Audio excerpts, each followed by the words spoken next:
მუსიკის ტრადიციული დღესასწაული თელავში 15 ოქტომბერს დასრულდა. ფესტივალის დასკვნითი კონცერტი თელავის დრამატულ თეატრში კრაკოვის ბეთჰოვენის აკადემიის სიმფონიურმა ორკესტრმა გახსნა. ეს იყო პირველი შემთხვევა, როდესაც ფესტივალმა ევროპული ორკესტრის სრული შემადგენლობით მოიწვია. წლევანდელი პროგრამა მე-20 საუკუნის ცნობილი მევიოლინის ოლეგ კაგანის 70 წლის თავს მიეძღვნა. ელისო ვირსალაძესა და ნატალია გუტმანთან ერთად ის ფესტივალის ერთ-ერთი დამაარსებელი იყო. ფესტივალის ფარგლებში წელს 5 კონცერტი გაიმართა, რომლებშიც სხვადასხვა თაობის მსოფლიო რანგის არაერთმა მუსიკოსმა მიიღო მონაწილეობა. ლახერთან ერთად პირველად შევასრულე სონატები, არასოდეს დამიკრას მასთან ერთად. სონატები და იმის გამო, რომ ეს ფესტივალი მიძღვნილი არის ოლეგ კაგანის სამი. ამიტომ ძალიან მნიშვნელოვანი რომ ის მევიოლინე ყოფილიყო, რომელიც ნამდვილად პიროვნულად ყოველ შემთხვევაში ძალიან იქნებოდა ოლეგ კაგანის, ასე ვთქვათ, ღირსი.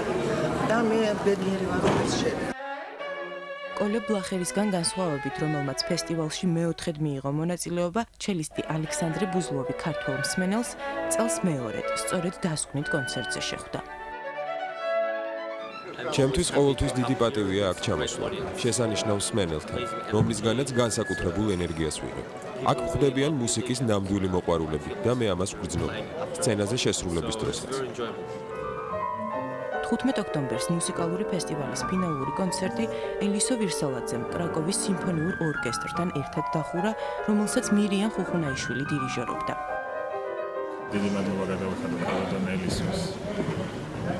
იმისთვის, რომ ასე კარისკა და სცენაზე მასთან ერთად გამომიყვანა. დიდი მადლობა თელავის ფესტივალის შემოქმედებით ჯგუფს, ასეთი დიდი საჩუქარისთვის, გორჩი დგომისთვის. ჩემთვის ეს ძალიან დიდი გამოწვევა იყო. და ჯერ კიდე არ ვიცი ჩავაბარე თუ არა. გამოჩნდება, როცა ვნახავ ჩემს ჩანაწერს.